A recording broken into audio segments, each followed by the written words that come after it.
ప్రభువైన యేసుక్రీస్తు వారి అతి శ్రేష్టమైన నామమున మీకు శుభములు తెలియచేస్తూ ఉన్నాం. ప్రభునందు ప్రియులారా, ఈ ఉదయకాల సమయంలో మనం దేవుని వాక్యాన్ని చదువుకుందాం. బైబిల్ గ్రంథంలో నుంచి దానియేలు గ్రంథము 10వ అధ్యాయము 18-19 వచనాలను మనము చదువుకుందాం. నువ్వు బహుప్రియుడవు, భయపడకము, నీకు శుభమవునుగాక, ధైర్యం తెచ్చుకున్నామని నాతో చెప్పాను.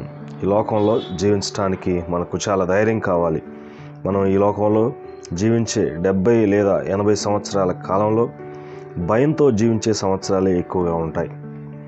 చాలా విషయాలు మనల్ని నిత్యము భయపెడుతూ ఉంటాయి. ఈ జీవన సంబంధమైన విషయాల్లోనే మనం ఎక్కువగా భయపడుతుంటాం.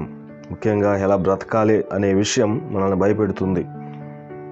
మనల్ని దేవుని నుండి దూరం చేయడానికి సాతాను దగ్గర ఉన్న పెద్ద ఆయుధం భయపెట్టడం. ఈ లోకంలో మనం బ్రతకాలంటే డబ్బు కావాలి, డబ్బు లేకపోతే ఏమీ చేయలేవని నిత్యం మన మనసులో భయం రేకెత్తిస్తుంది.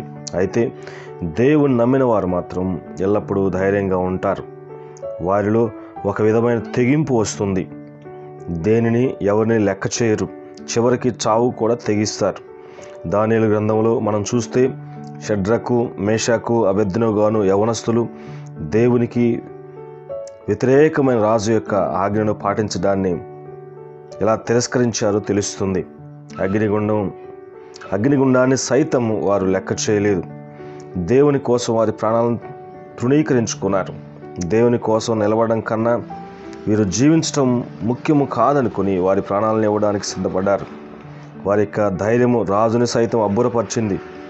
ఆ దేశమంతటా యెహోవా యొక్క నామమును గణపరచబడడానికి కారణమైంది. వారు యెహోవా యందు భయభక్తులు కలిగి ఉన్నారు కాబట్టి వారంత ధైర్యము చూపగలిగారు.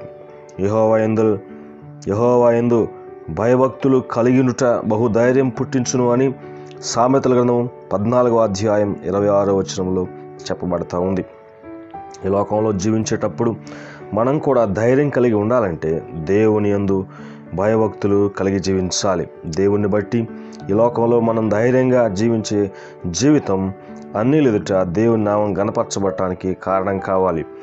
నిబ్బరము కలిగి ధైర్యముగా ఉండుము, దిగులు పడకము, జడియకుము, నీవు నడుచు మార్గం అంతట్లో నీ దేవుడు యెహోవా నీకు తోడైండును అని యెహోషువ గ్రంథము 1వ అధ్యాయము 9వ వచనంలో మనం చూస్తాం. యెహోషువతో చెప్పిన దేవుడు మనతో కూడా అదే చెప్తున్నాడు. కాబట్టి ఎప్పుడూ ధైర్యంగా ఉండాలి. ఈ నూతన సంవత్సరం నుండి మనం దేవుని యందు భయభక్తులతో ఉండి ఏ విషయంలోనూ భయపడకుండా దేవుడు మనకు తోడై ఉన్నాడని ధైర్యంతో ముందుకు సాగుదాం. ప్రభువా, మేము ఈ లోకంలో జీవించినంత కాలం మేము ధైర్యంగా జీవించి అన్ని ఎదుట నేను గణపరచుటకు మాకు కృప దయచేయమని యేసయ్య నామమున అడుగుతున్నాం తండ్రి, ఆమేన్. దైవాశీస్సులు దేవుడు మిమ్మును మీ కుటుంబాలని నిండారులుగా దీవించి ఆశీర్వదించునుగాక. ఆమెన్. దైవాశీస్సులు. ఆమెన్.